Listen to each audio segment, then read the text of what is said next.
and gentlemen, here comes the general. The moment you've been waiting for, here comes the general. The pride of Mount Vernon, here comes the general. George Washington. We are outgunned, outmanned, outnumbered, outplanned. We gotta make an all-out stand. Hey yo, I'm gonna need a right-hand man. Check it. Can I be real a second? For just a millisecond, let down my guard and tell the people how I feel a second. Now I'm the model of a modern major general, the venerated Virginian veteran whose men are all lining up to put me up on a pedestal, writing letters to relatives, embellishing my elegance and eloquence. But the elephant is in the room, the truth is in your face when you hear the British cannons go boom. Any hope of success is fleeting. How can I keep leading when the people I'm leading keep retreating? We put a stop to the bleeding as the British take Brooklyn. Night takes Rook, but look, we are outgunned, outmanned, outnumbered, outplanned. We gotta make an all-out stand. Hey yo, I'm gonna need a right-hand man. Incoming! They're battering down the battery, check the damages. We gotta stop them and rob them of their advantages.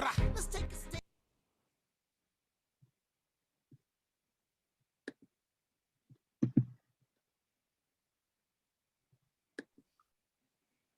Welcome, everyone. Thank you for joining us. My name is Dr. Tanika Green, and welcome to What Now? Baltimore to Broadway with Bryan Terrell Clark, moderated by Sierra Watkins and Julio Catano. Again, we want to welcome you. I'm a professor in the Department of Counseling and School Psychology here at San Diego State University. I also oversee a mentoring program for our first year Black students here on campus, and I am the director of the African American Mentoring Program, the program that has made this event possible because of the support of a student success proposal that Asia Jones, who is a PhD student here at SDSU and the GA of the African American Mentoring Program, put together. Asia is, again, a PhD student in the Joint Doc program. She wrote a phenomenal proposal that brought in several speakers and also provided a professional development opportunity for our Black undergraduate and graduate students. I also want to acknowledge some of our partners that are here today, the Black Resource Center, the African Student Union, Musical Theater, and also Arts Alive SDSU. Just a few housekeeping items before our moderators are introduced. We want to see your beautiful faces. So if you feel comfortable, please turn on your screens. If not, that's okay. And secondly, feel free to utilize the chat. So chat it up in the chat, ask questions, make comments. We'll also have a Q&A session with Bryan in just a moment. And we appreciate anything that you have to share. I was in a meeting with Bryan and the moderators and Asia before this, and he is ready, y'all. So y'all get ready because he is ready to share some things with you. So now it's my pleasure to hand it over to Asia so she can introduce our moderators and also. Good afternoon, everybody. I hope that you're having an amazing day. I'm going to actually do our speaker first, and then I will turn that. And just so you know the format of the program, Mr. Terrell will be doing a keynote speech for the first part of our event, and then both Julio and Sierra will moderate the questions back and forth, and then we'll open it up for the audience. But let me just tell you a little bit about Bryan. He's from Baltimore, also known as Be More City. Bryan Terrell is an accomplished actor and singer/songwriter who has performed in hugely successful Broadway shows and a wide range of popular television programming from various networks. In 2019, Bryan reprised his role as George Washington in the record-breaking Broadway hit Hamilton. He made his way to Broadway debut, playing the iconic role of Marvin Gaye in the Motown musical. Which I actually happened to see him live when he in that play. me and a friend of mine, which was received a 2014 Grammy Award nomination for the Best Musical Theater Album. Bryan also starred in The Opposite Lawrence Fishburne and Angela Bassett in the acclaimed drama Fences at the Pasadena Playhouse. And I'm not going to keep on reading his bio because as he continues to talk, he's going to tell you who he is. What I can tell you about him, because we are best friends on Instagram, we got an Instagram life going together, but he is the best dressed actor in the Academy right now, in my personal opinion. He's super dope. He's super amazing. And I guarantee you what he's going to say today is going to change your life. Now, let me turn it over to Julio. Julio is a tap dancing machine here at the musical theater arts program, who just is wrapping up a play called Pippin. He's an amazing soul, beautiful person inside out, and he's going to tap dance all around this event today and make sure that it's life-changing. Coming in second is Sierra Watkins, who's an uprising sophomore here at San Diego State, who's an amazing soul in general. She is super active on our campus. She's an SDSU Diamond. She can rock this place and this dance floor like nobody else can tell you to do it. She's also just a faithful person. She is a lover of God. She is just every time I think of her, I always in my head play, "Here Comes Sierra." So these are your moderators and Bryan Terrell. Welcome from Baltimore to Broadway. Who now with the African American Mentoring Program? Oh my goodness, I can't tell y'all how excited I am to be here today. We already kind of got our conversation going a little bit before everybody arrived, so we're going to keep that same energy. I'm going to spend a little bit of time telling you where I'm from and telling you my story, and then we're going to jump into some questions. And so I want you to, as I'm speaking, to think about the things that naturally come to mind to you about where you are personally right now. We want to create the kind of space where you can ask those questions that you think might be stupid questions. You can ask those questions that you might think are controversial. I think that right now we want to create spaces where people can be heard, specifically women, specifically people of color, my trans brothers and sisters. We want to create space where people can be heard. So I started off in Baltimore, as you know, Baltimore to Broadway. My mother is the most educated person I know. I want her to stop going to school. My mother, Tanya Clark, was a school teacher who became a principal, who started working for the Board of Education, went back to being a principal. She's retired, and right now she's going back to school to get her doctorate. My mother was a Sunday school teacher who became a minister, and her standards were so ridiculously high for us that it was one of those things where it was like, if you came home with a 90 on your paper, she would go, "That's really, really good. Congratulations. Now where are the other 10 points? Where are the rest of those points?" So when you talk about having high standards, my mama was an AKA. Black History Month, forget about it. We were in school and I was like, yes, Dr. King, Harriet Tubman. She was like, everybody knows Dr. King. Everybody knows Harriet Tubman. Go study something else. That was my mother, right? She was the kind of woman who Black excellence was paramount. There was no excuse for not being excellent. Black history, our community, giving back, education, expansion. That is who my mother is. My mother taught me deep discipline, but she also taught me some other things. When she was teaching in Baltimore City, some of you may have been there, you may not have, but it's often called The Wire. There's a section of Baltimore called The Wire, and that's where my mother taught, in The Wire. And I remember her coming home with stories of kids who hadn't eaten for days. I remember there was a story of a student that she just could not get to sit down. He wouldn't sit down. And later on, we found out that his foster parent was so upset with him the night before that she pushed him down into a scalding hot water bath. And his legs were so damaged that his jeans were stuck to his legs. That's why he couldn't sit down. This was the environment that my mother was trying to share light in. And a lot of us nowadays are finding ourselves trying to share positivity, trying to share enlightenment, trying to share education in very dark spaces. This is where my mother thrived. I remember she came home one day and she said, "I came up with this idea. I'm teaching first grade and I'm going to have all the first grade students, when they find loose change, I'm going to have them come and put it like in a jar in the classroom." Now, the first thing I thought was somebody going to steal that jar. That's the first thing I thought, but nobody did.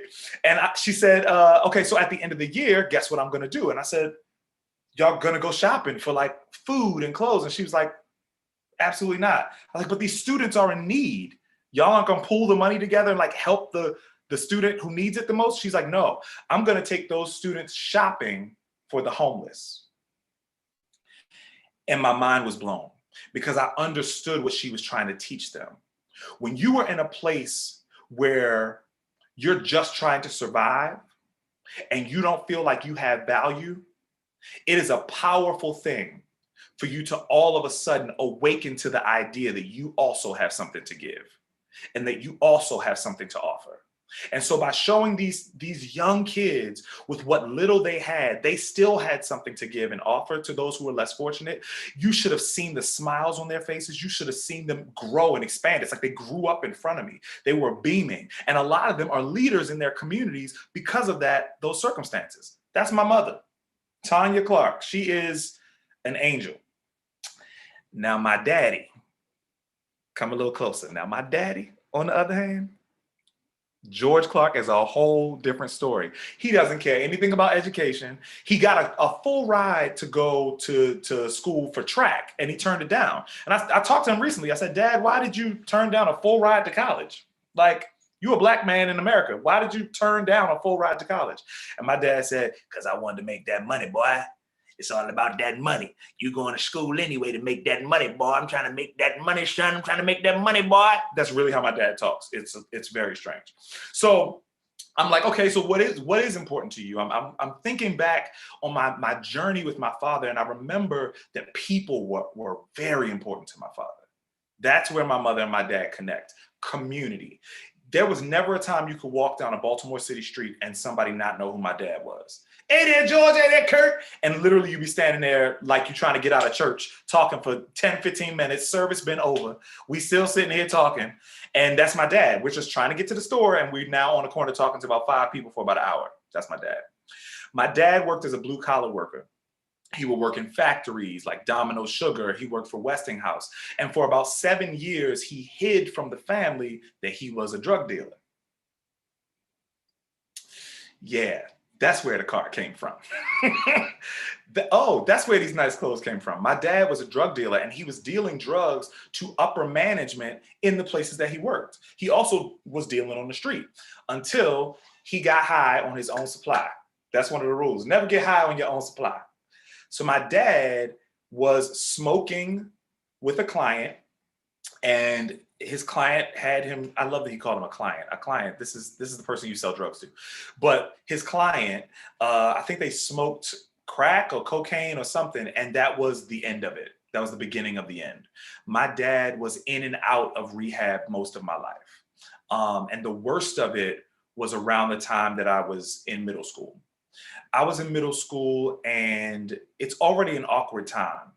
Your hormones are starting to like bud and you're looking around, and I was that kid that was still playing with like Power Rangers and toys, and all the girls around me were wearing heels now and dating. It was crazy, right? I was coming to terms with my sexuality. I was coming to terms with my manhood. I was coming to terms with my race.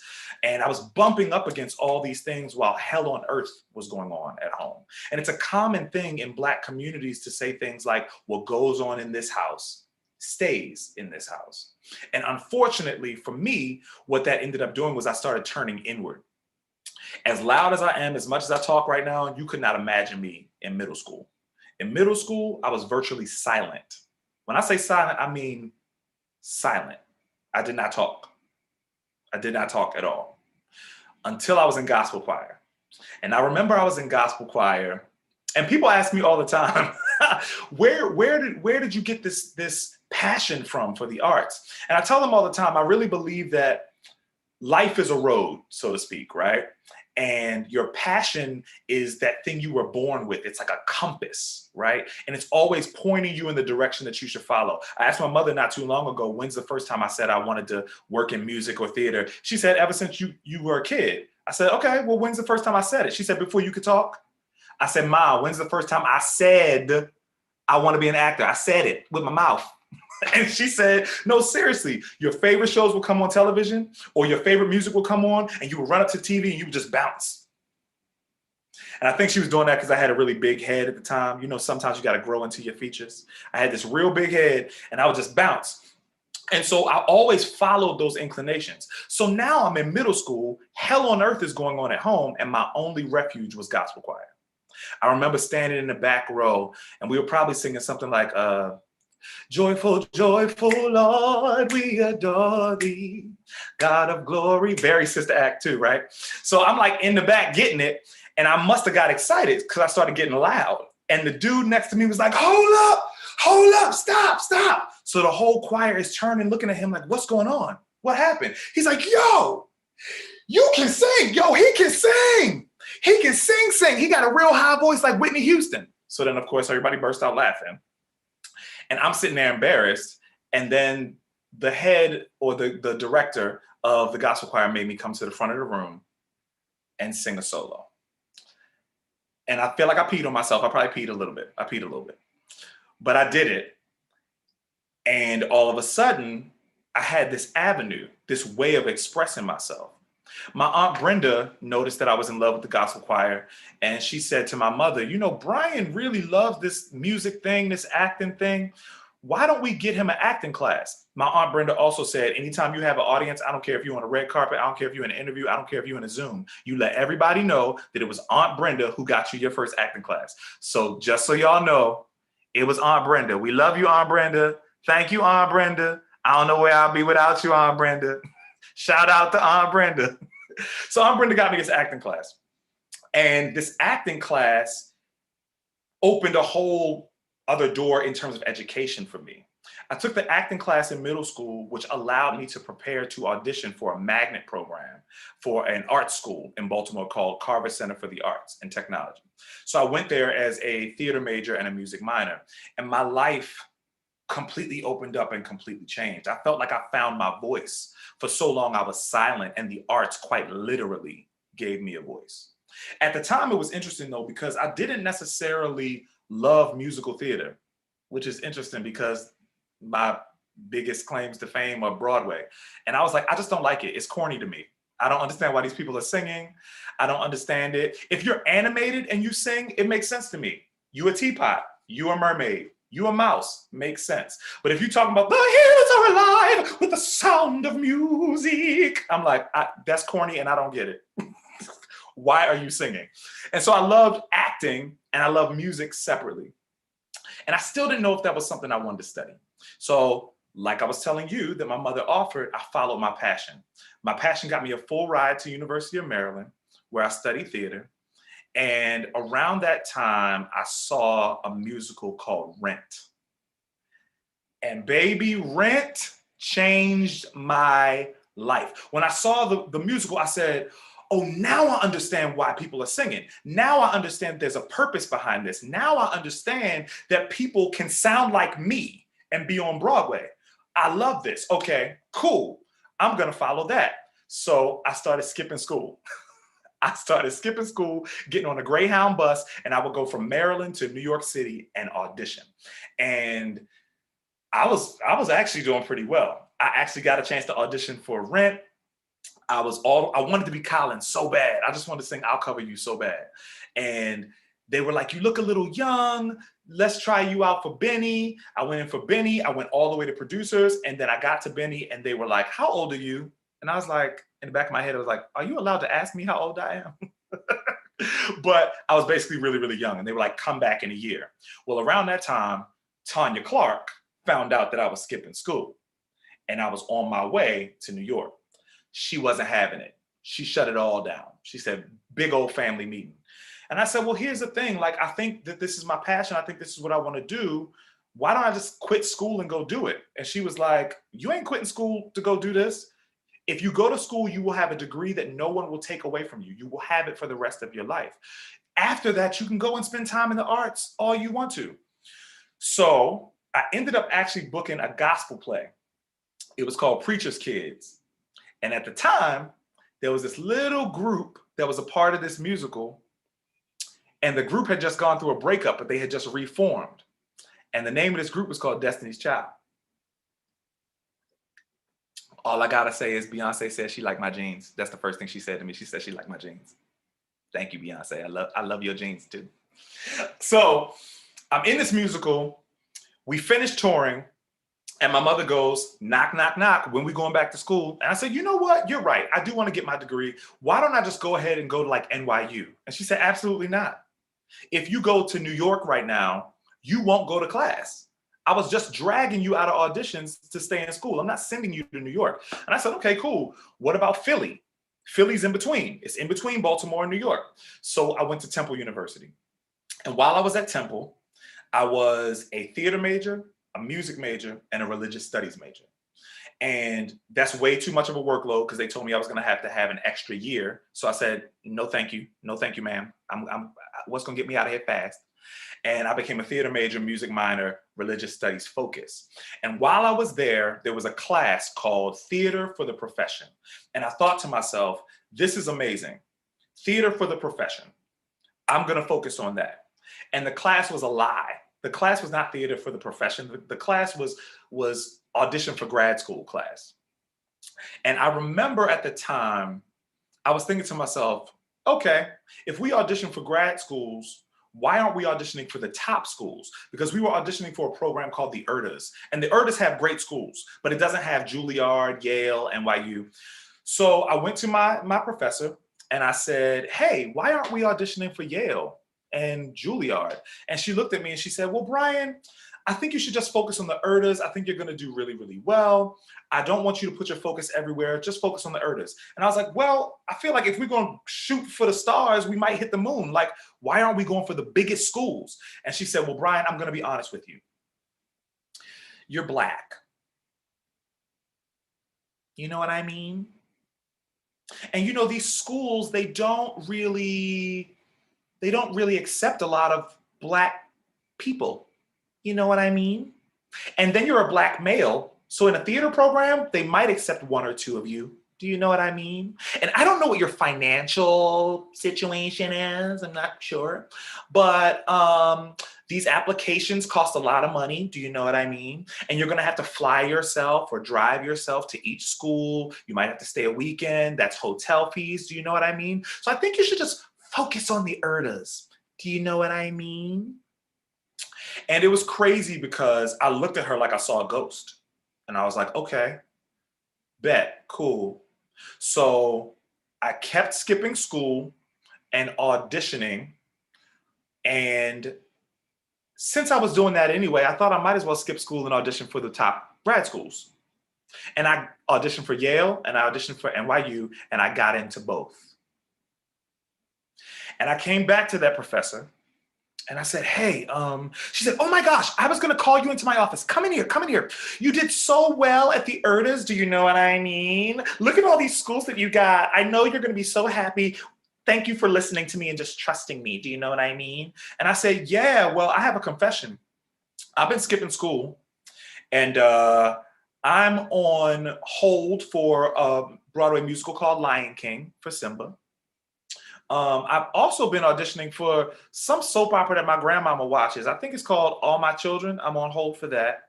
But I also went and auditioned for Yale and NYU, and I got into both. So we've got some decisions to make. You know what I mean?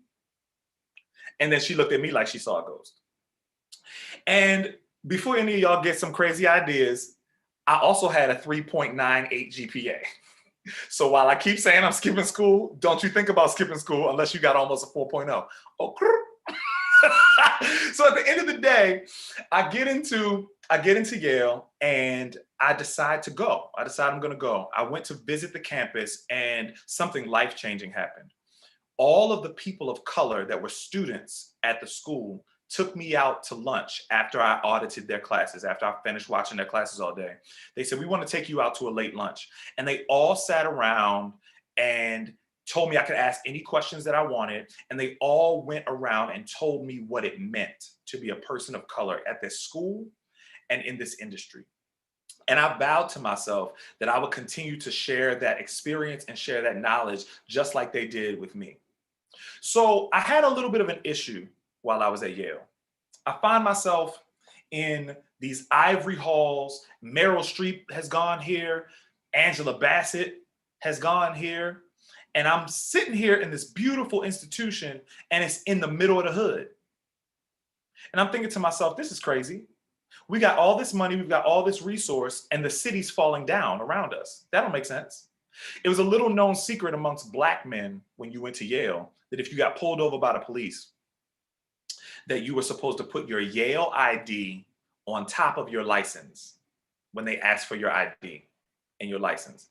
You put your Yale ID on top, then you put your license, then you put your registration. So that when you handed it to them, they could see that you weren't one of those Black men. I told y'all the parents that I have, I went off. Oh, I lost it. I was trying to lobby against the city. I was doing all kinds of stuff. But one thing that changed my life was the summer after my first 2 semesters, I decided to stay in New Haven. And I decided to work with a program called the Dwight Edgewood Project. And what the Dwight Edgewood Project did is it paired Yale students with young people from the community, and we helped them tell their stories. We directed their plays, we helped them do short films. Essentially, we helped them channel all of their trauma and all that space of survival into storytelling. It was giving them a voice, just like the gospel choir gave me a voice. And I loved it. I fell in love with that kind of work. And I remember when I was at Temple, I had this social justice professor. He was a reverend, and he used to teach the classroom like he was preaching. Now y'all listen. Now there's a lot of y'all in here that feel like you want to fight justice. There's a lot of you in here, especially y'all little white boys and girls. Y'all feel like y'all want to stand up for what's right. But let me tell you something. You ain't pissed off enough. You ain't hurt enough. You ain't on fire enough for this kind of work. This is a calling. And your fight for justice will choose you. You're not going to choose it. It's going to choose you because you're going to need fuel for the fire. And he was not lying. He wasn't lying because by the time I got to Yale, I was mad. I felt like most of my life, it was like, oh, you're kind of like the guy who speaks like a white guy. And then I got to Yale and I was like, power to the people. It was crazy. I was getting in arguments with my speech and voice teachers, not really arguments because they agreed with me, but I made sure that it was clear and it was known that just because we're learning speech and we're learning voice, that we are not putting a value judgment on what it means to have a more Eurocentric lens of what the voice is supposed to do versus what Black people and people that are indigenous from around the world, the way they speak. We're not going to downplay that for modern RP and for British accents. We're not doing that. We're not doing that. And so I was beginning to find my voice more and more and more and more. I graduated and well, my second year, I should tell you all a little bit about my second year. It was exciting. The second year, I got an offer to go to BADA. It was a program in London. And I thought, I'm a little Black boy from Baltimore. I've never been anywhere. I'm going to London. Thank you very much. All expenses paid. I'm there. And I was asked by an amazing gentleman named Ken Washington, God rest his soul. He worked in the educational department at a theater called the Guthrie in Minneapolis. And he asked me to come and do their summer program. And I said, Ken, I'm going to London. I'm not coming to Minneapolis for the summer. He said, well, we're doing a play here called His Girl Friday, and Angela Bassett and Courtney Vance are the leads. So if you come, I promise I'll sneak you into that production. I will get you into that production. He didn't lie. I got into that production. I worked harder than anybody else that summer. I was doing the summer program, all of those projects, and then I was going to rehearsal and then going at night and performing with Angela Bassett and Courtney Vance. They took me under their wing. When I graduated, I moved straight to LA, and the first play that I did was Fences with Lawrence Fishburne and Angela Bassett. And I learned a couple of the most powerful lessons I would ever learn. The first was from Lawrence Fishburne. I remember I would do all of my work and I would cross all my T's and dot all my I's and I would come in professional and ready to work. And I remember Fishburne looked at me one day and he was like, you're so responsible. You're so disciplined. You know what I want you to do? I want you to choose a moment on stage every night where you go out there and you just do nothing. You don't know what's going to happen. And I was like, oh, you mean like be very simple and like subtle? He was like, no, I mean literally do nothing. Don't go out there as your character. Don't go out there as your anything. Go out there and just stand there and just see what happens. And I understand that what he was trying to teach me was the power as an artist, but the power in any vocation is your authenticity. There is no other you on the planet. And so whatever space you find yourself working in, just like the call of justice will call you, your authenticity will be the gift to the space. Those aren't things you have to do. Those are things you have to allow. And so I remember the first scene I tried it on, there's a scene at the end of Fences where Corey has been abused by his father has died, he goes away, he goes into the service, and he comes back, he's in his uniform, and his mother comes out, and she's like, Corey, and he's like, hey mama, I'm not going to the funeral. So I remember I used to do all this work. I used to come in, I used to show the audience, I'm a man now, I'm not a boy. You see me in this uniform, and I would look in the yard at all the places where the painful events of the play happened. That's where my father made me build the fence. That's where he tried to hit me with the bat. That's where he wouldn't let me in the house and he was drunk. I would take all that in emotionally. Well, this particular night, I was taking the Fishburne challenge and I went out there and I said, I'm not gonna do nothing. I walked out there as myself and just stood there. Y'all, I'm in a play where people paid money to come and see it. And I'm looking at the audience. I'm not in character, I'm just being myself. And Angela Bassett walked on that stage and she said, Corey! And I looked at her and I said, and burst out crying. Burst out crying. She didn't know what was happening. I didn't know what was happening. She ran over to me, she held me, and we did the whole scene held together, weeping. And the director was like, I've never seen a magical moment like that on stage. And I can't even tell you how it happened, other than I left myself alone enough to allow my true authenticity to be available. My emotions, my feelings, my being was available. And a lot of us who are great students, great sons and daughters, great citizens, we walk in the shadow of perfectionism. And perfectionism is a lie. And so crossing all your T's and dotting all your I's and being this person without reproach is actually sometimes, it's like a 2-ton shield that you're carrying around. And it actually gets in the way of your most authentic self pushing through because you're more concerned about being right or being wrong than being true. And that's one thing that the arts gifts us as humanities. That's why we need the arts, right? So fast forward, I'm now in LA and I thought I was going to be famous overnight because I just did a play with Angela Bassett and Lawrence Fishburne. You can't tell me nothing. And I'm sitting here in LA and the writer's strike happens. Not only does the writer's strike happen and all of Hollywood shuts down, this is where reality TV really got its boost. Reality TV didn't come out of nowhere. It came out of the fact that writers said, we're not going to write anymore. And the industry needed to put something on television. So they boosted reality TV while the writers were on strike. Not only that, our country was going through a huge financial plummet and everything was crashing. It was like multi-million-dollar investors and Fortune 500 company owners were throwing themselves out of windows. It was crazy. It's around 2008. And while all of that was happening, I was like, well, I got to find a job because there's no acting job. So I guess I can get in the gym. Maybe I can be a stripper. My mother always wanted me to be a pastor. I guess I could maybe go be a pastor or counsel somewhere. And I remember going back to what I was saying about following your passion. I remember I followed my passion and I started hosting an open mic night that paid me $25 a night. That is not enough to pay rent.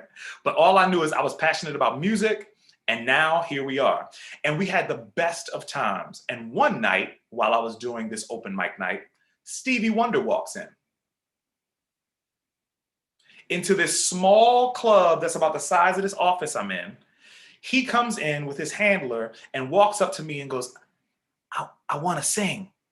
And I think I had the mic in my hand too. And I think I probably said something like, you Stevie Wonder, you can do whatever you want to do in here. You Stevie Wonder.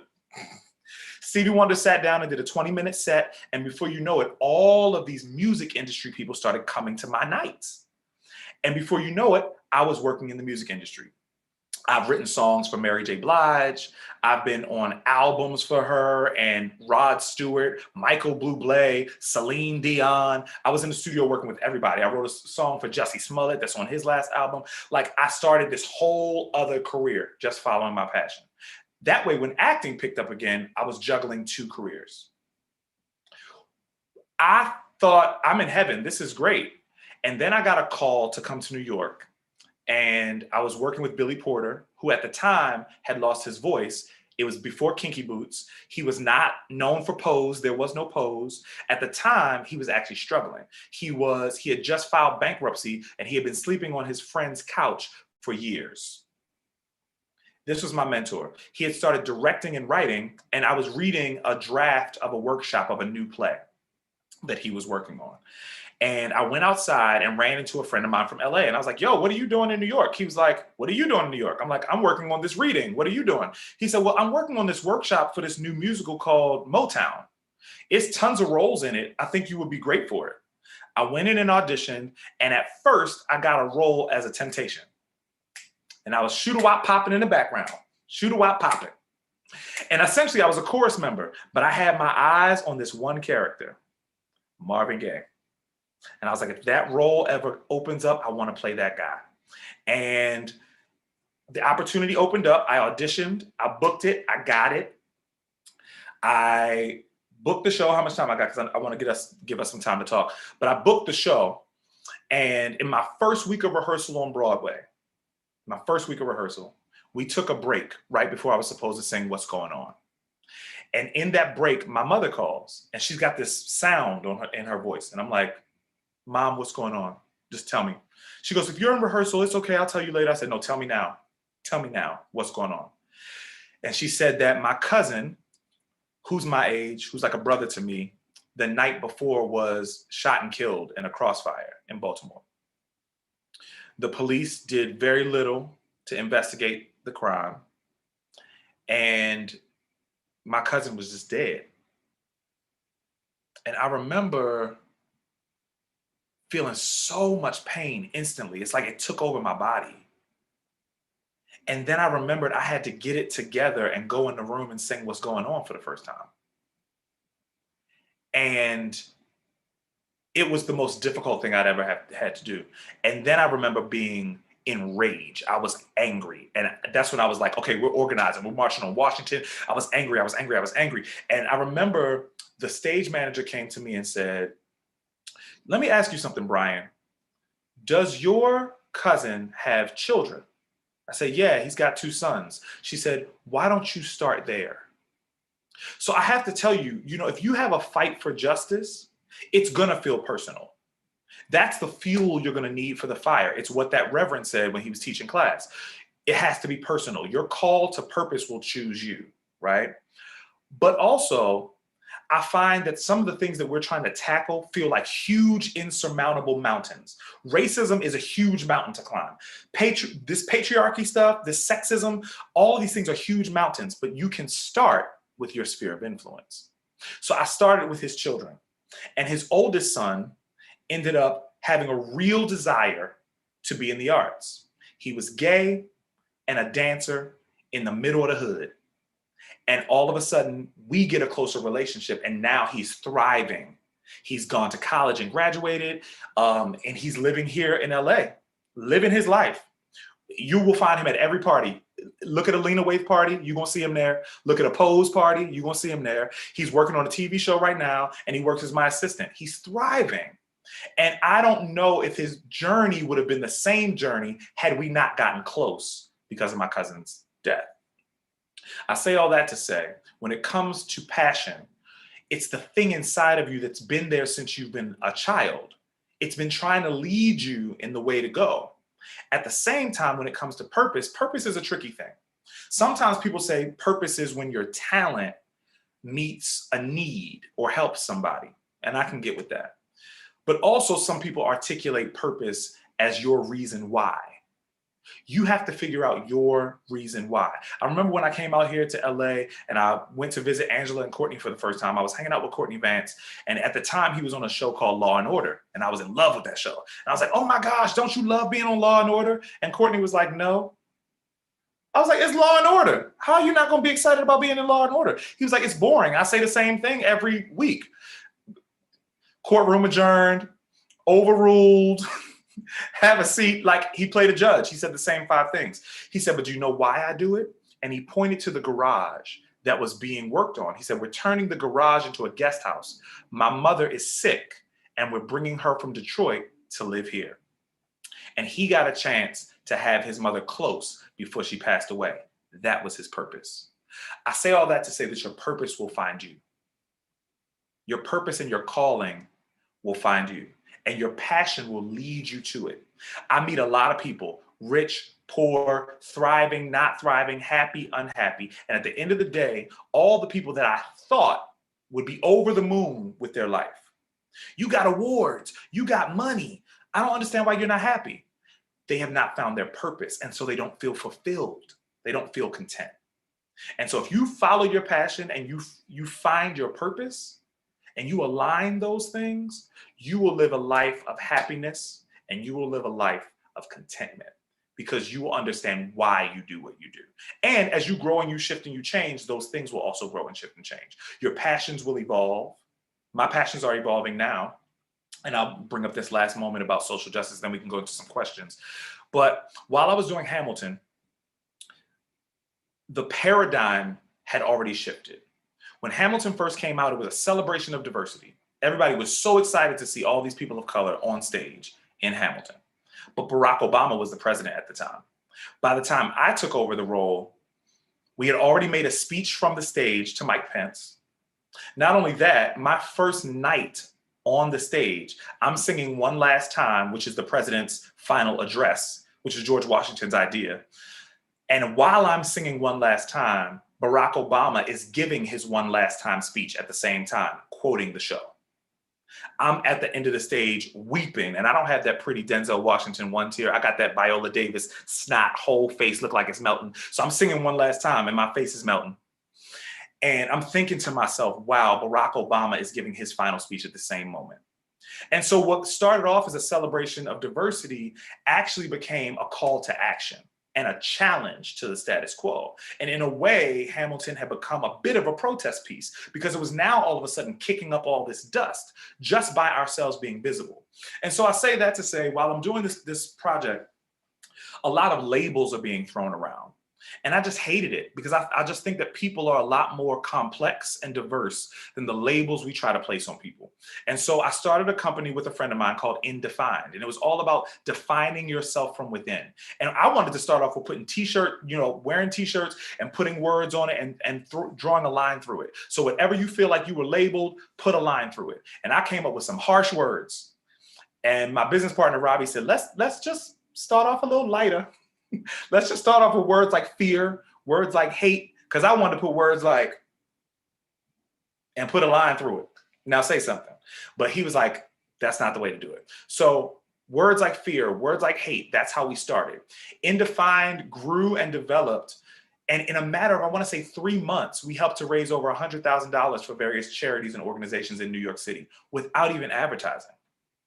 So that small idea that you have actually might be the surfboard that you create to allow you to play and grow and move and advance your work in social justice. I had no idea that t-shirts were going to be my entry point. And so now we're shifting to becoming a nonprofit. Again, we've worked with various organizations across the country, and we're raising funds and awareness in the area of social justice, and particularly right now in the area of youth advocacy in terms of arts education, racial injustice, and homelessness. And it all started off just by being passionate about one specific area. So whatever it is that you're passionate about, follow it. Even if you feel rejection, I say it often, rejection is direction. I don't care if it's your boo and they don't want to be with you no more. Thank you. Because rejection is direction. It doesn't mean your dreams aren't going to happen. It just means maybe not this way. Maybe I'm supposed to do this with another person. Maybe I'm supposed to go in a different direction. So rejection is direction. Also, sometimes it can just mean not right now.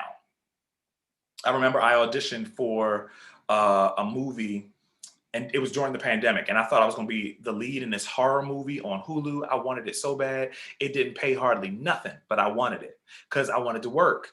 And my cousin passed away. Another cousin passed away. His mother, the cousin that I told you about, his mother passed away this past fall during COVID. And I went back to Baltimore and I had to turn down the horror movie to be at the funeral. Well, I'm glad I turned down the horror movie because I had to sing at the funeral and my mother was preaching the funeral and my mother had a heart attack at the funeral in the pulpit. So she was rushed off to the hospital and I had to step up and preach my cousin's funeral. You never know where your path is going to lead you. So I'm preaching my cousin's funeral while my mother's in the hospital. I eventually get back to LA. And when I get back to LA, my agents say, hey, we know you had to turn down that horror film, but because you're available now, we have a call back and we have a chemistry read for you for this Disney film, which pays a lot more money because it's Disney. And so I booked the Disney film. And it's a 3-picture deal and it became a bigger thing. So sometimes when you receive rejection or you feel like you can't do one thing, you have no idea what the opportunity is on the other side. I say all that to say, before we jump into questions, I want to give you a little bit of homework because this is still an educational setting. There's something that I did a few years ago that changed my life. With everything that's happening in the world and everything that's happening in your personal lives, I'm sure it's very difficult to sometimes find a level of positivity. But I learned from all this traveling that when you're on a plane, they say in case of an emergency, the oxygen masks are going to drop down. So put the oxygen mask on your face first before you help someone next to you, even if it's a child. Because if you can't breathe and you're trying to help somebody else, you're going to pass out, the baby going to pass out, everybody going to die. But if you put the oxygen mask on your own face first, you've got oxygen, you've got adrenaline, you've got everything you need to fill out the task. I find that that's the same way in the arts. And it's the same concept in our fight for justice. It's going to take a lot of fuel for the fight. This is a marathon. It is not a sprint. And one of the ways that you can take care of yourself is early in the morning, as soon as you wake up. I've been doing this for 2-3 years now. Write down 10 things you're grateful for as soon as you wake up. Write down 10 things you're grateful for. And what that does, before you look on social media and you're taking in what other people want you to see, before you go to your to-do list or your email and you're receiving what other people want you to respond to, you start your day off acknowledging what you have. And it's like pushing a ball down the hill. When you start your day off with that kind of positivity, it's not that negative things won't happen, but you're already on this positivity train. And by the time something little and negative comes your way, your positivity bowls it right over. Since I've been doing this, I've been happier than most people I know. And that's a strong statement. But I'm a very happy person. And it's because I start my day off in gratitude every day. So I've got some other little things that I'm going to give you to take home with you, but I feel like this is the right time to maybe sprinkle those things in with answering some of these questions. So I'd like to give the floor to our 2 amazing co-hosts, and we're going to jump into some questions.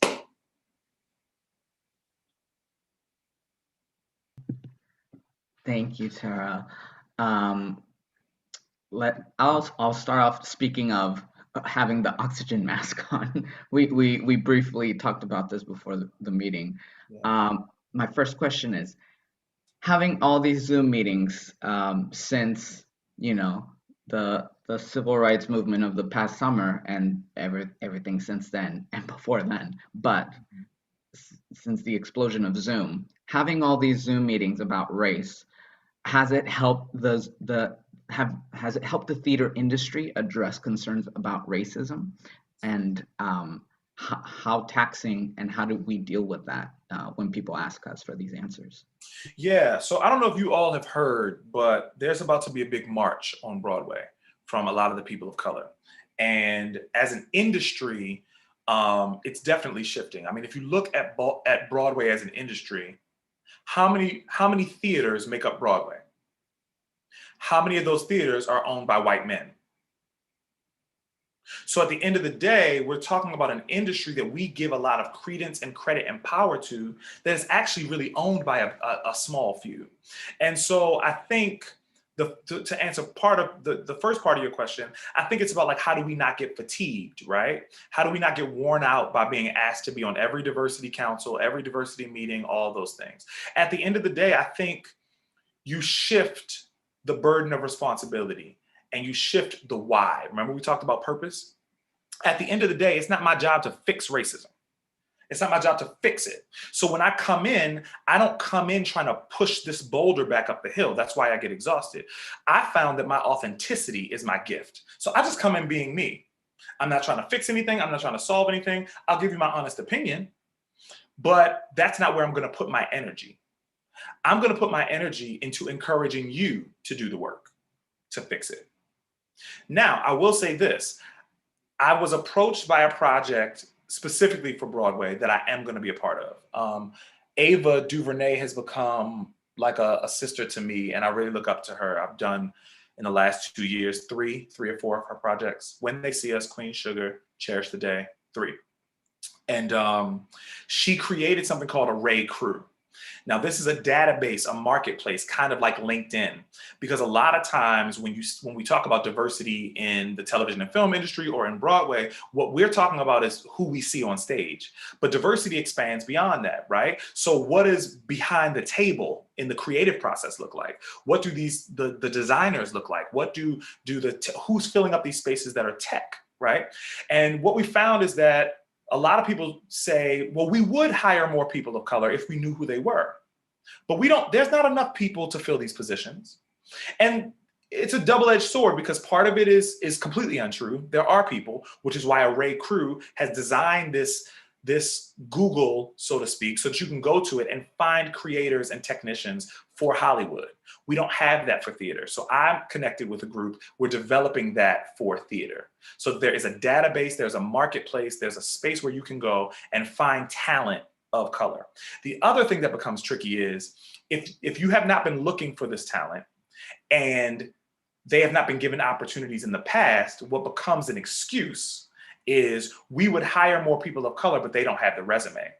Yeah, but they don't have the resume unless you hire them. And the truth is you hire white people on potential all the time. I can't tell you how many white people end up in positions and you're hiring them based on their skill set or their potential, not on their resume. You need to do the same thing for people of color. Also, some of these internship programs, especially when you're in college around your age, they want you to do for free. The problem with that with people of color is sometimes we don't come from backgrounds and we don't come from a financially stable enough place to go and do your workshop or go and do your internship for free. So we're also developing the kind of financial fellowship, scholarship, whatever we want to call them, endowment.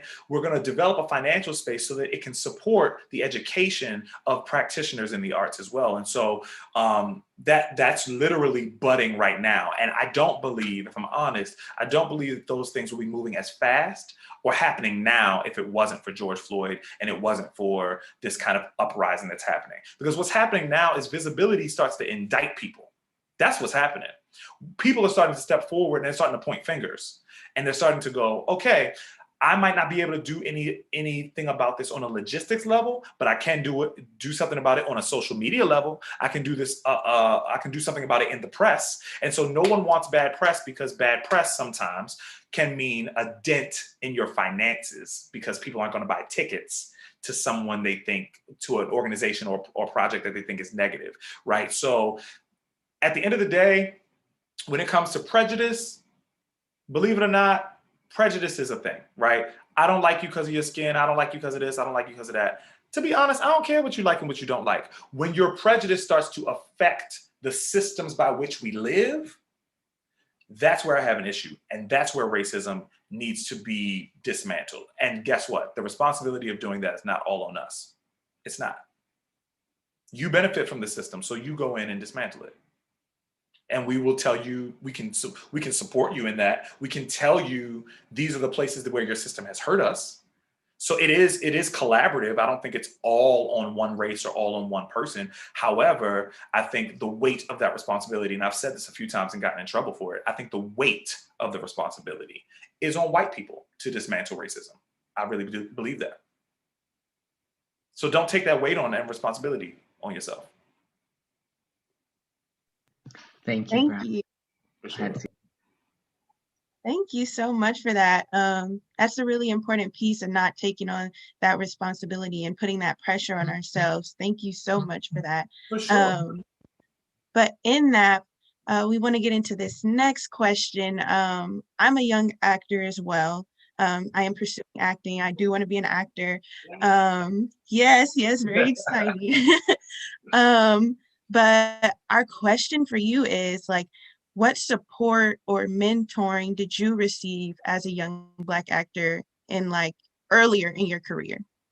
Yeah, I would say, so you heard the story about Courtney and Angela, so that was a big one. I will say this though, because I just had a hard lesson.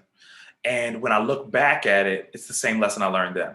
When I met Angela and Courtney and they took me under their wing, I thought, wow, this is it. I'm going to be famous because they are going to put me in everything. They're going to push me to be in everything. And mentorship is important, but it's not important in the way you think it is. There's no elevator to success. I've heard Jennifer Lewis say this often. You got to take the stairs. And oftentimes you think if I have a mentor, if I have somebody that's doing it, they can give me opportunity. Nobody's here to give you anything. You've got Angela Bassett and Courtney Vance have not gotten me a job, and I've known them for 20 years. What they are there to do is to teach you how to work this stuff. My mother was a minister, so she would like this part. There's a scripture in the Bible when it talks about the children of Israel leaving captivity and moving into the promised land. But when they first moved there, it looked like the wilderness, right? So there was this one city, the city of Jericho, right? And it was like, God was like, you guys are going to have this city. And they were looking like, it's giants in there. How are we going to take the city? It's giants in there. What I realized is, when you have a dream, when you have a goal, sometimes it can feel so insurmountable because it feels so big. And the people that are living that life feel so big. The mentors that are coming into your life are not there to teach you and give you opportunity in terms of your profession. What they're there to do is to teach you how to use giant stuff because they know how to work giant stuff. When you go into that land, everything's bigger. So where Angela and Courtney didn't necessarily get me a job, when I did get my agent, they were able to lead me in the right direction in terms of a lawyer to look over the contracts for the agency. When I have questions about a project or a role, they're there to guide me in that way. I'll give you another example. So I'm shifting my focus as an artist now to directing, producing, and writing, right? So I sent this long email, text message to Ava a couple of days ago. Ooh, y'all, I should read it to y'all. Are we still on YouTube? Maybe I should. This should be just for y'all. But essentially, I'm sure she won't mind. It's so in line with the work that she does as well. But I sent her this long text message and it read like this. Hey sis, looking for help / advice. Prayer hands, prayer hands, prayer hands. You inspire me more than you could ever know, and I've been feeling a calling to direct and produce more than ever. Would it be possible to shadow you or any other directors that you recommend? I just need to know where to start. So about an hour goes by, and I end up looking on YouTube, and I see this keynote speech that Ava does. And her second point blew my mind. Her second point said, there's something that happens between your passion and your desire and the moment you decide this is what you're going to do. When you decide this is what you're going to do, all of a sudden, it's almost like a desperation starts to build up in you. And you start wearing this coat of desperation. And you don't realize that people can see it. All you know is I'm passionate about being an actor. I'm passionate about being a director. But you're carrying this energy of desperation. And it doesn't come out the way you think it does. It doesn't come out like, get me a job, give me some money, make me a star. It doesn't come out that way. It comes out like this. Can we grab a coffee? I'd really like a coffee. Can I have a coffee? I'd love to just pick your brain. Can you read my script? I got a script. Can you read my script? I'd love to shadow you. Can you do this? And Ava said, all the time that you're in this energy of desperation, it's taking away from the time that you can be studying your craft, writing your script, building those character arcs, working on your rehearsal techniques. It's taking away from the doing. Now, here's the thing. I don't think we disagree in this. I would just say it differently. I think mentors are necessary. I think people who are gatekeepers and people who have done the work are there to fill your well. They are there to pass on their wisdom. They are there to pass on the knowledge that they have from their experience. However, in the passing on of the knowledge, you have to then do. And you have to release yourself from the idea that you need permission to be who you want to be. It's hard when you're an actor because it sounds like, well, that doesn't make sense because I have to go in the room and I have to book the job. I need somebody to say yes. That's a part of the industry. That's a part of it. However, when you decide I'm going to do it anyway, you step out of the energy of I need, help me, I need, and you step into the energy of, oh, I'm already doing. I already have. I'm just trying to do it on another level, but I'm already doing and I already have. Because one day, mark my words, if you keep going, one day someone is going to pay you lots of money for the things you've done for free. Someone is going to offer you opportunity for the things that you had to make opportunity for yourself. So I'm a little bit of the mind of, yes, get a mentor. Yes, get someone who will pour into you, but understand that you don't need their permission to start. We actually live in the age right now where you can come up with web series, you can shoot things yourself. We live in California. There's really no excuse. There's a film school everywhere. Get into these student films, build those relationships. I love when Issa Rae, I'm presenting an award to Issa with RealWorks in a month. And the thing I'm so proud of and inspired by is that Issa often says, we don't always need to network up. Oftentimes we think we have to network and get somebody to give us an opportunity. Actually, you need to network across. Some of the people that you literally come in contact with every single day are going to be the most amazing producers, the most amazing casting directors, the most amazing actors. Be a good person, build that artistic community, and create and grow together. And the mentors are just there to help guide you along the way, not give you permission to do it and not open the door for you. Your talent is going to open the door. And it's going to be on the right project at the right time. And what's weird is those big, famous, amazing, talented people full of opportunity, they're going to be attracted to you when you already feel that on the inside. If you feel less than, you don't feel like you're enough, you don't feel like you can do it, you don't know if you're able to make it, they can come along and you won't even be able to receive what they have to offer. But when you set yourself out of the lane of lack and into the lane of abundance, you will attract abundance. Indeed, the sky's the limit. Whoever just wrote that. I usually, when I talk on these, I'm not in the chats as much. So y'all look in the chats and tell me if there's any questions or anything I'm missing, or even a comment that I should see, because I usually miss it. What's up? What's the next question? That's great. Thank you. The next one, we're going to get deep into it, as I promised. The next one's about casting. Mm-hmm. And there's a lot of students, there's some students here who are theater majors. Many of them pursuing it. Many of them are about to start auditioning for professional things. So I wanted to get this out. Have you ever had a casting experience where a director / producer may have done something inappropriate? How can or should someone handle such situations?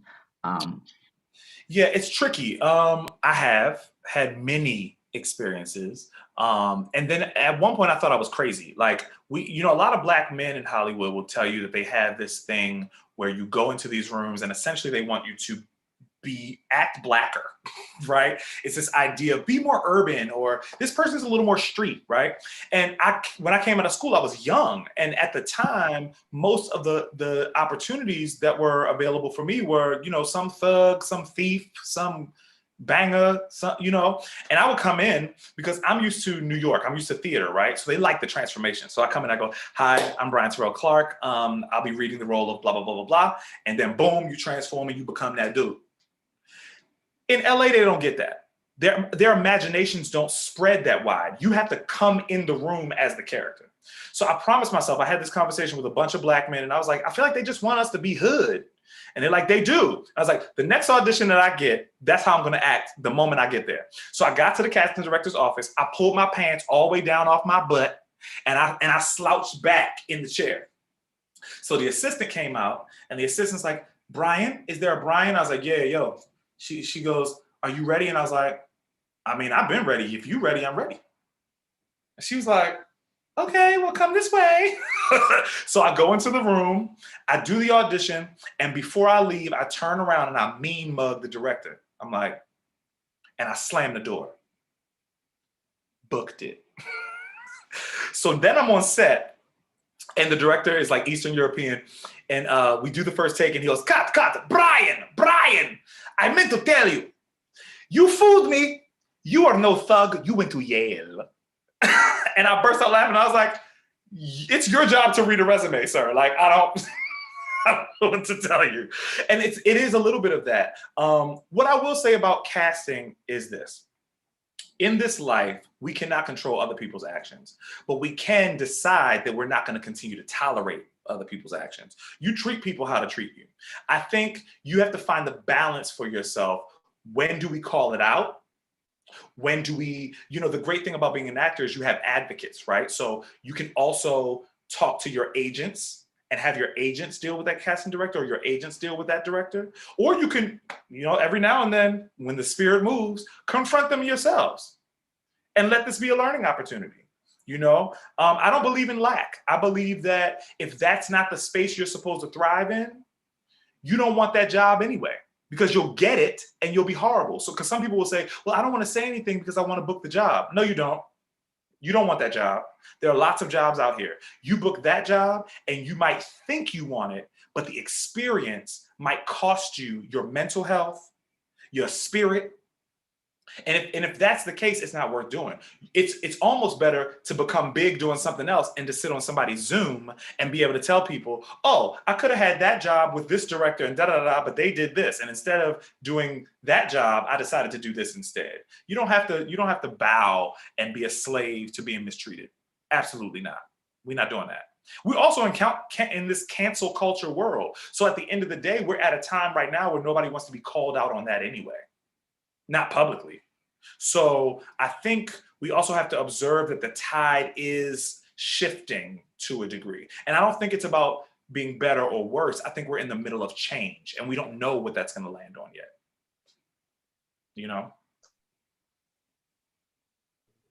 Thank you for that. Thank you. That's really, really good advice, and really some things that we should really start, looking at and paying attention to.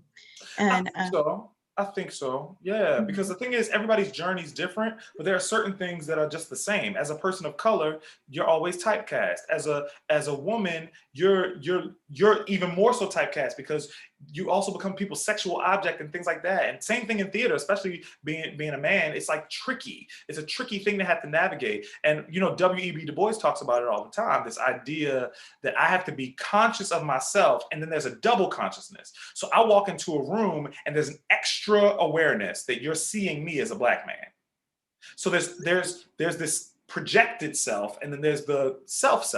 And I have found in my journey that your authenticity and your truth is like a really high frequency. Imagine that you're like a radio, right? If you turn the dial to that station where you're walking in your authenticity, it can be heard farther and by more people, and it's more attractive. That's why you see artists right now that it's really not about their talent. I'm not taking away from their talent, but it's because of who they are that they are superstars. Artists like Cardi B, artists like Lizzo, they're talented, sure, but do I know some people who can play the flute a little better? Yeah. Do I know some other women who happen to be large who can sing everybody under the table? Yes. What's the difference? There is no other Lizzo on the planet. Her personality and her spirit shines through the work that she does. Same thing with Cardi B. Cardi B can rap, but really it's that personality that makes her untouchable because there's no other you on the planet. So I would say in whatever space you find yourself in, realize that your superpower is your authenticity. Be you. That's your superpower. thank you. I'm definitely going to remember that and take that into every single audition room. So thank you for that. That's really important. Especially auditioning. Mm-hmm. Because Ron Van Loo said this while we were at Yale. I think it's so true. Most of the work that I see, he said, I don't like because I'm watching people play their idea of the thing. So you get a role and you play your idea of what you think the playwright wants, your idea of the cop. So they say I'm a cop. So I come in and I play a cop. I don't need to do all of that. I'm a cop because I have a badge and you call me officer. So what happens is people go, I got to play a cop. And then they diminish all of the layers that are their true authentic selves. And it's lost behind them playing the idea of the cop, the idea of the teacher. You actually will thrive and be more successful playing the cop as you, playing the teacher as you. And then as you study the character, you can layer on the circumstances that make them walk that way or make them stand that way or make them do all these things. Probably You got to start with the space common level. activity in most of the organizations of people who are on this certificate. Hey, somebody.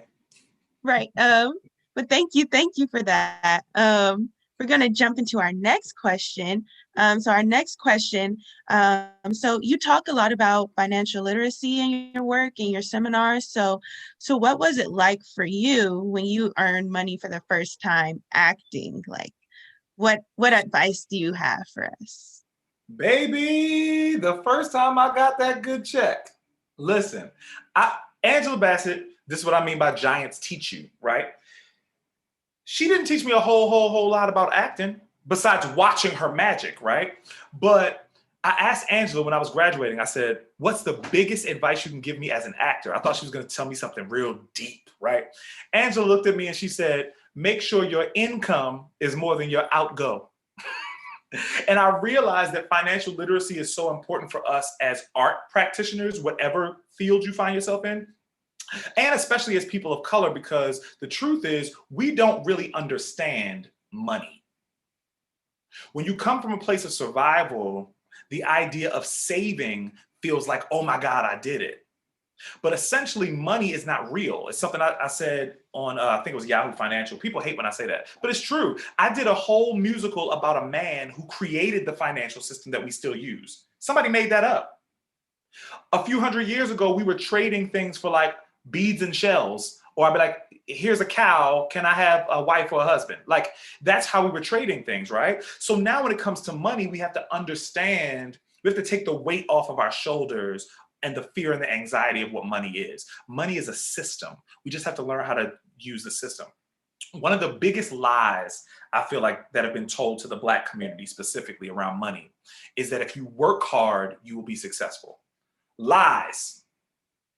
I know people growing up who worked 2 and 3 and 4 jobs, and they did not have more money than people working one great job, and they was on vacation all the time.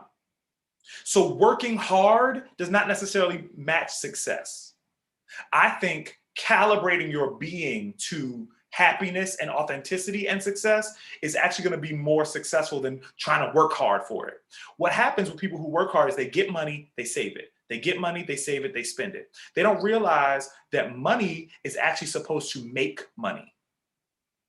So for example, I heard this on the Breakfast Club. There was 2 brothers on there talking about it. I thought it was so great. We're taught that you work most of your life, especially if you're Black, you just work hard in order to save for retirement. So then once you retire, then you can relax and enjoy your life. That's such a tricky paradigm. So I'm gonna waste all these years not enjoying my life and save up so that I can take care of my retirement. When if you put as little as $6,000 in a Roth IRA for your child between the ages of what, like 12 and 14, by the time it's time for them to retire, it'll probably be like $1.5 million or something like that, almost $2 million. And they haven't done anything. So it's about where you plant your money. Money is like a seed. So your money, or in a more crass way, I heard somebody real hood say it like this: you need to put your money on the corner and have your money working on the corner. Your money should be bringing in money. So you learn, when you begin to learn about investments and you learn about savings and you learn about living below your means, that's the biggest thing that Angela was trying to say. When you first start off, if you live slightly below your means, you will feel free to do the things you want to do, to take the risks you want to take. If you go out and you get all these bills, then you're going to be a slave to that. My crazy drug addicted dad taught me that lesson. Listen, a crackhead will teach you, because he bought me a brand new car when I was 15. It was a Geo Metro. And I was like, why is he buying me this new car? I can't even like drive it on my own yet. He taught me how to drive a stick shift. This is one of the times he was actually doing well. He taught me how to drive this car. When I turned 16, he said, great, the car is all yours, but now you have to pay the car payments. And I remember I had a job telemarketing, and I was still trying to do my plays after school and tour with the gospel choir, and I was exhausted. And I remember it was like 11 o'clock at night. I still had homework. I was driving home from work. I was probably like a junior or a senior in high school. I'm driving home, and I started screaming at the car. I was like, "You're supposed to work for me. I feel like I'm working for you. I will never do this again." And what I learned is that I would never get something that I felt like I had to slave and scrape to survive to pay for. That the things that I acquire in life are supposed to be in service of enjoyment for my life. And so I think that that's a key thing. When you get your first paycheck, don't ball out of control. Get yourself something nice. I would say get in the habit of knowing what your relationship with money is. Every time money comes in for me, I break it down like this. Paying yourself first, right? So I put a little away in savings. I get myself something nice, not necessarily all in this order. I pay all of my bills, and then I take a portion of it and invest it. Whether that's in, there's all these things now. I use Publix. There's so many apps you can use now. And what I started with is, I don't know a lot about the stock market. At the time, what I said was, all the things I really, really love, I need to own a piece of. So Starbucks, Nike, Google, Tesla, all the things that I'm a fan of, let me just own a little tiny bit of it. I don't care if it's $5. When you start to take ownership for the things you spend money on, you start thinking about those things differently. And so you want to get into the place where even when you start to create your work, you want to create spaces where your money is out there making money for you. And especially with people of color, we don't spend money on things that are going to grow, appreciate. We want cars and shoes and all this stuff that as soon as you buy it, it depreciates. As soon as you drive a car off the lot, it goes down in value. We need to learn how to put our money into things that appreciate in value. So that's what I would say. Don't let your outgo be more than your income. Best way to start. Brilliant. Thank you so much. That's very needed. I'll take notes. I'll tell you, from my first job, where'd it go? Listen, I feel you. My life has definitely not been a crystal stair. And when it comes to struggles with money, I don't know about you all, but I had to learn a lot on my own. My parents didn't teach me about money. They didn't teach me about financial literacy. I learned how to save on my own. I learned how to fill out a checkbook on my own. I learned all those things by myself. What's great about the information age is it doesn't have to feel overwhelming. There are ways you can start. There are little apps that you can join that will take the change from any purchase and just put the change into an investment or put the change into a savings. So it'll round up. If you spend $1.50, it'll take the other 50 cents and put it in a little savings for you or put it in an investment. So there's ways to do it to start to just change your relationship to money. That's really what it's about, changing your relationship to money. And I will attest to that. If anyone here doesn't know what a Roth IRA is, write it down and get one, because you can do it right now. That's ROTHIRA. And you can start investing in yourself for retirement. I have one more before we open it up to the audience. I wanted to ask you, is there anything that you wish young people knew about theater, about the industry, in terms of mental and physical health? And any advice that you have on that? For sure. This is for the industry, but this is actually for any industry. So for those of you who are out there who are not in the arts, please still heed to what I'm about to say. The industry is not a human being. It is not designed to love you. It is not designed to love you back.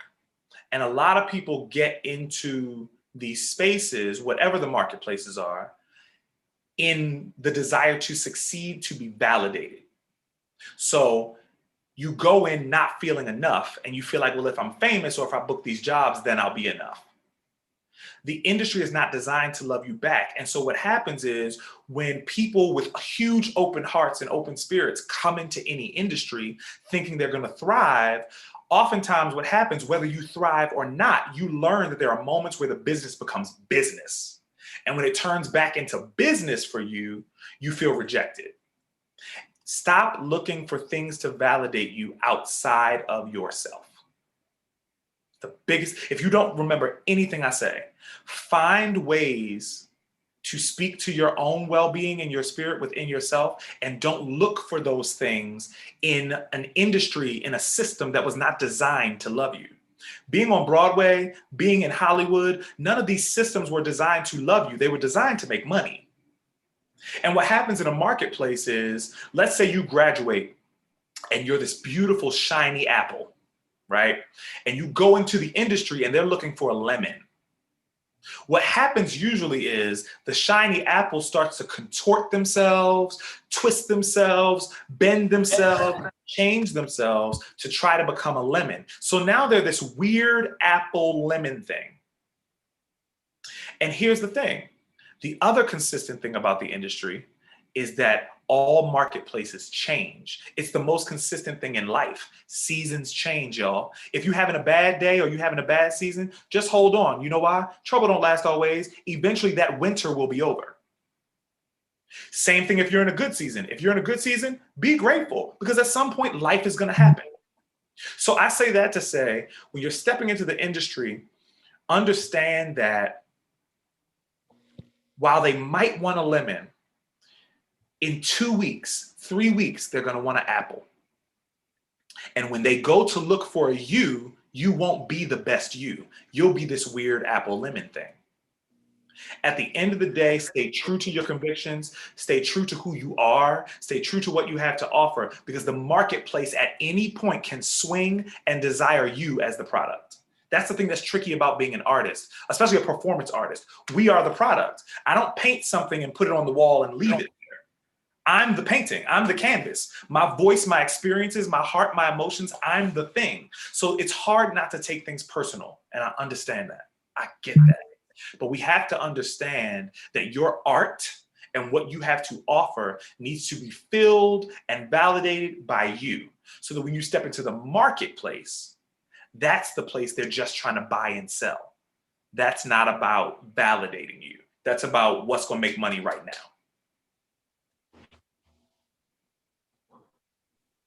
Thank you. Thank you so much, because we definitely need that financial advice. Everything you've been saying today has been so great. So we really appreciate you. And now we're just going to open it up to the audience if they have any questions for you. We can use the raise my hand feature. I believe that would be easier if anyone would like to ask any questions. Ooh. Okay. We have... please correct me if I mispronounce your names as well. Asabi? You said it right. You said it right. Hey, how are you? I'm good. My name is Ashabi, and I'm a first year, like ending my first year at SDSU, and I really want to cry. I really want to be on Broadway. I do. But everyone keeps telling me I'm too old for it, and I'm too big for it, and my dreams are too high, and I just like, that's what I want to do. I want to be on Broadway. Ignore all of them. That's the most ridiculous thing I've ever heard. First of all, there are lots of big women on Broadway who are Black and beautiful and big and older, killing the game for decades on decades on decades. And I know a lot of them. So whoever told you that, I don't want to call them a liar. I'll just say they have a very limited view of what the realities of Broadway are. Actually, it's the realities of any industry. Let me just say this. We're in the business of hiring people who can be people. And the world is full of a diverse group of people. We need old people, we need young people, we need big people, we need small people, we need white people, we need Black. The world is very diverse. And so I would say, go where you're celebrated. When you start talking to people, this is for everybody. Stop sharing your dream with everybody. Stop sharing your dream with people, because your dream is like your little spiritual baby. And what will happen is you will hand your dream off to people for their opinion, and they are not equipped to see what you see. They're not equipped to speak into your dream's life. So until your dream matures enough, that it's strong enough to handle all those people's criticism, handle all those people's opinions, handle all that, don't share your dream with people. Share your dream with people who support you. As a matter of fact, make it your job to build the kinds of relationships that big you up. When you're having your worst day, you should have a group of people around you that are celebrating you like you are like they're cheerleaders. That's what you have to build, because it takes that kind of encouragement, that kind of consistency, that kind of openness and trust to keep going in life, period. Not even just as an actor, but in life, period. I can't tell you how many times so many people were told they can't do it. Niecy Nash was told that she couldn't do it. She brought a baby into one of her first auditions. She said, "You got to tell me whether I got this or not, because my baby right outside. Did I get the part or not?" They said, "Well, Miss Nash, we gonna call your agents. we don't tell you in the room." She said, "Oh, well, I just need to know, because do I need to get a babysitter? I just need to know." And I believe it's that authenticity that got her the job. There are so many. I work with Gabourey Sidibe. She's a larger woman. We work together on Empire.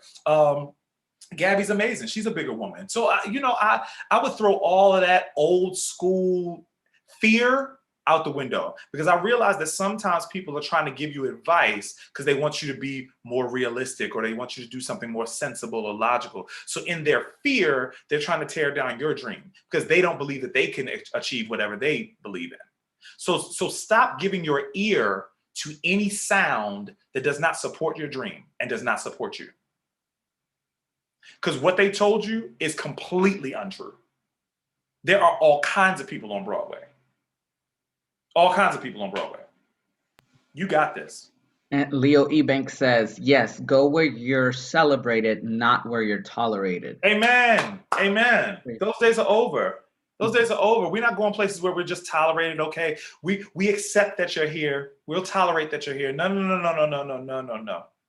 When you walk in the room, and for a while, it might feel like you have to celebrate yourself.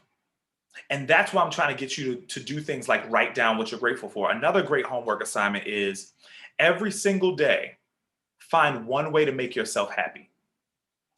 One way to make yourself happy. And I don't care if it's a blizzard outside and you want to go get an ice cream cone, go get the ice cream cone. I don't care if you've been waiting to make a phone call to that friend and you keep telling yourself, I'm going to call them. I don't care if it's, I know I have a lot of homework to do. I know I have a lot of work to do. I know I have to finish this script, but I'm going to go outside and just go for a walk. Whatever it is, do one thing that makes you happy every day, because then you stop putting the onus and the responsibility of your happiness on other people. It's not your partner's job to make you happy. It's not the government's job to make you happy. It's not this world's job to make you happy. It's your responsibility to find happiness for yourself. And if we start training ourselves to find happiness within, validation within, gratitude within, then we will even stop giving our ears to these people to tell us all this negative stuff. You won't even need you won't even need anybody else's opinion. Also, I'll add this other thing. Stop asking people who are not living the life you dream of for their advice. I'm about to tell y'all all my business. I'm about to marry this amazing man that's in this other room. And I told you, my mother's a minister. And being a Black male, my culture is not as open and as accepting as you think. It's cool to laugh at. It's cool to be like, oh, we friends. But when it comes to this is my child, or this is my brother, this is my sister, it's a different thing. And so I decided to not need the okay or the validation from anybody that was not going to be living in my house, paying my bills, pushing me to succeed.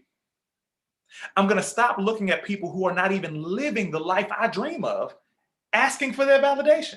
I said, don't none of y'all have happy marriages or relationships. Why am I looking to people who don't even have romantic joy to validate my happiness? What I'm going to do is I'm going to live happy and free in front of you, and I will invite you to watch. and you can watch this joy, catch this happiness. Catch this happiness.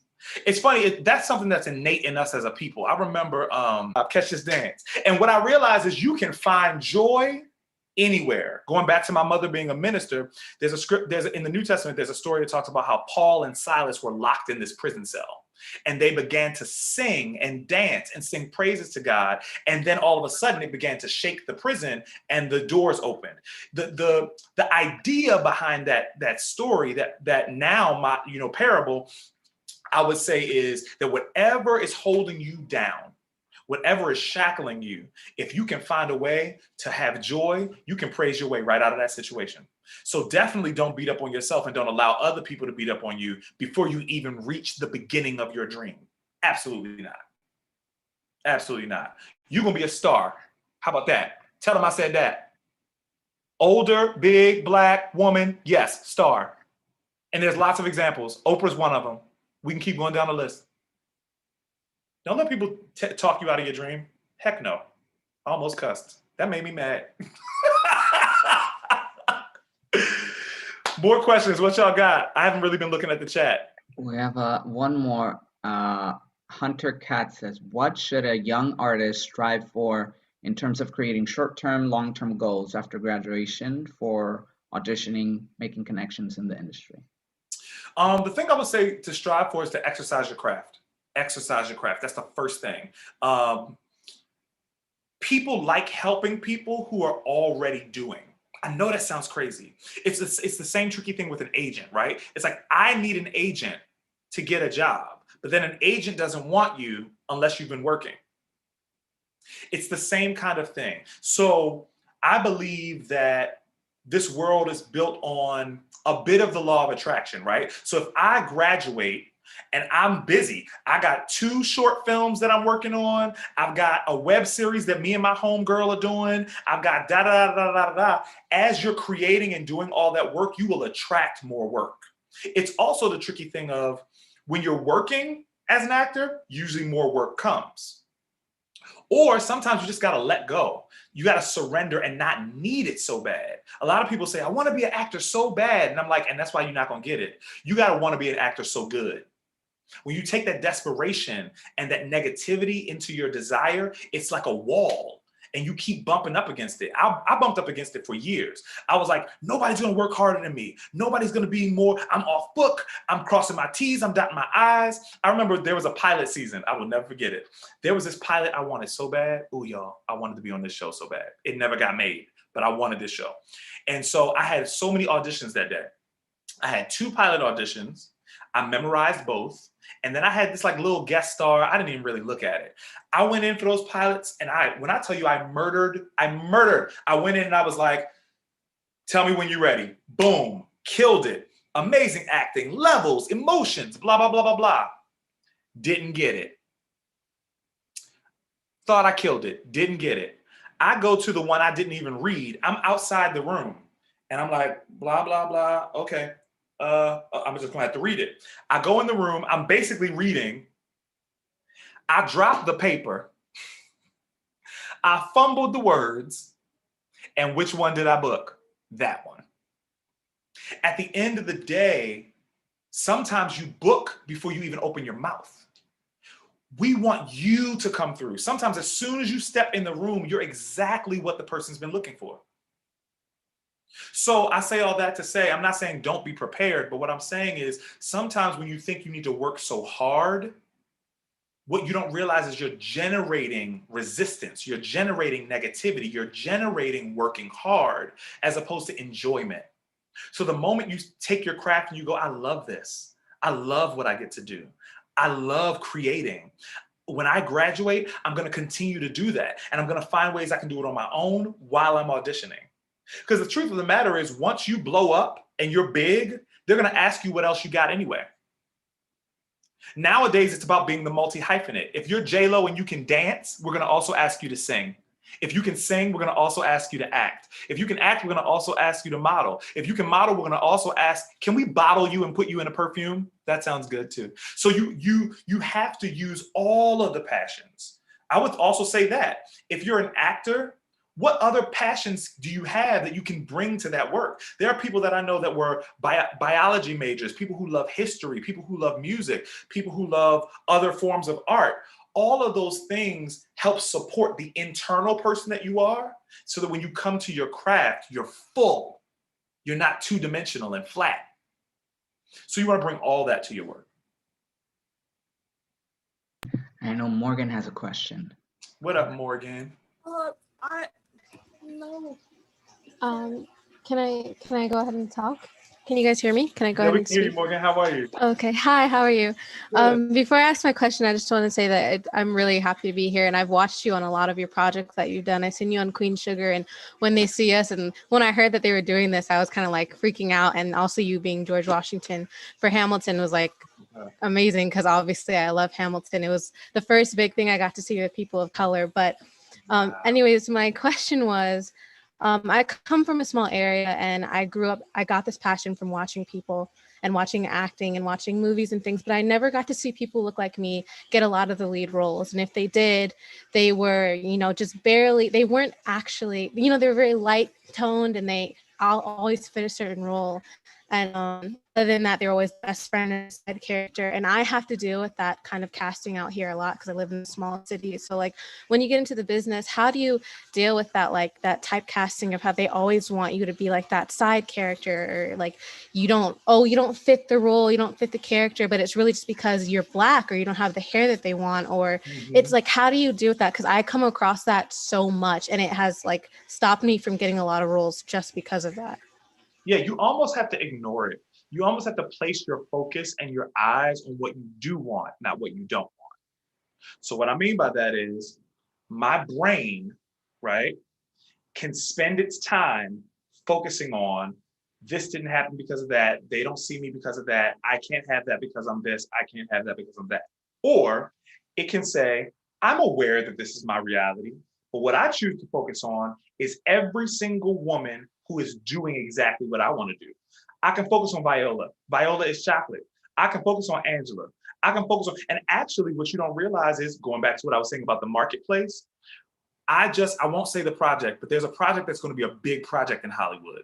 They already have cast the lead male. They were looking for the lead female. And the producer of the film said, it is important to me that the lead female of this film be a dark-skinned woman, because of the optics and because of the story that we're telling. So while you have some experiences, Morgan, where you are right now, they're saying, oh, well, we can only make you the funny side Black girl. You can only be the funny best friend, or you can only be the whatever. That's just temporary. That's a small season, because you might get out here in New York or LA or Hollywood or Broadway, and what they might be looking for is you specifically. So you can't allow the present circumstance. This is for everybody too. Don't allow your present circumstances to create a reality of your future. Where you are right now is not where you necessarily will be. So start setting your mind's eye there. Start seeing yourself leading films. Start seeing other women like you leading films. It's to the point I watched this great this great interview with my sister Ava the other day. She was saying it was hard for her to even speak who she would model herself after in terms of the industry, because there were no Black women doing what she was doing. She had to look at Spielberg and all the other, white men that were great directors, able to do a wealth of work. So sometimes the you that you're waiting to see in the industry, whatever your industry is actually you. You might be, Morgan, the you've been waiting for. When I was young, I didn't see any men who identified as queer or bi or gay that were masculine. We could make fun of you if you were in a dress and you were Medea. You a man dressed up like a woman. Ha, ha, ha, that's funny. But I didn't see anybody in the industry that replicated anything that I believed in, or was also spiritual and also a Christian and also loved God. So sometimes you have to be the thing that you have not seen. And that takes a different kind of bravery, because you're a trailblazer. And when you're a trailblazer, there's not a lot of paths that you can look at that you'll follow. But there are elements of people's path that you can say, okay, that's a little bit of what I enjoy. Okay, that's a little bit about what I want to be. Okay, that's helping me lead myself in that direction. I would encourage you to do that. But really, it sounds ignorant, but I'm asking you to be ignorant. Ignore the negativity, y'all. If your system, your body, your spirit is like a well, what are you pouring in that well? What are you feeding yourself? You've got to feed yourself things that build your spirit, not tear your spirit down. And you almost have to become allergic to negativity. I don't care if it's your best friend. If they call you like, girl, let me tell you, I can't do that today. And they'll be like, why? Be like, because it's Wisdom Wednesday. I don't know. It's Wisdom Wednesday. And unless it's wisdom, I can't listen to it. Make up something. But don't let that negativity into your spirit, because it will attach itself to your subconscious and you will be playing out someone else's fears as your own. There's no reason for you to be afraid that you are too dark or too big or too whatever, because we need people that look like everybody. That's the biggest, most ridiculous lie I've ever heard. And the industry is changing. Y'all watch. The next couple years, y'all about to see some dark-skinned sisters leading everything. Watch what I say. Watch what I say. It already happened on ABC. All of a sudden, Thursday night, thank you, Shonda Rhimes, was led by a bunch of Black women. Debbie Allen was directing more episodes of Grey's Anatomy than y'all even know. Viola Davis was leading her show, and Kerry Washington was leading her show. Black women was up in there. So don't let people's lies and fears and doubts, because some people in this room or watching right now are not dealing necessarily with direct negativity or direct aggression. You're dealing with microaggressions. And it might be those little side comments or those little things that people say out of their own fear. Some people are really just trying to protect you. They don't want you to be disappointed. They don't want you to overachieve because they think you'll fail and fall. They're projecting their own fears. You do what God put in your heart to do. If you've got a passion in your heart, follow it like a compass. It's when you talk to a lot of older people, this is why I love sitting at the feet of people who have lived life. They will always tell you, follow your gut. Any decision you've made that's ever felt like the wrong decision is because you didn't follow your gut. And I sit and I go, Grandma, you are so right. Listen to people who got some wisdom. But if their wisdom is rooted in their own enslavement, if their wisdom is rooted in their own fears, that's not wisdom you're supposed to follow. Sometimes when you become mature, you got to learn how to chew up the meat and spit out the bones. And I know that that's tricky for some people, but you have to learn when someone's speaking, or even when I'm watching something, let me take what will nourish me and throw away the things that are not good for me. You even have to be that way in the things you watch on television and film. Chew up the things that feel positive, but the negative influences, throw those things away. They're not good for you. Throw them away. Do we have time for, I think, maybe one more question? Well, Dr. Green has another meeting to go to, so Dr. Green, I don't want to hold you up. I don't think we had any other questions in the box, but what I would like to say is if you do have a question that you wanted to get to and you couldn't get to it today, email me at ajones8844@sdsu.edu, and I will IG my best friend, Bryan, and get the answer to your question and send it back to you. I want to say thank you for everyone who came out today. In the beginning, Dr. Green talked a lot about the other sponsors, and even though she had to leave earlier, I would love to give her a personal shout out. As my graduate advisor, she has been with me through this whole process. We've had over 24 speakers come to us from a variety of different ways this semester. But as we get to the tail end, they all make even more sense of who comes and why they're here today. Bryan, you've encouraged us on so many different levels, not only about acting, but who we are as people.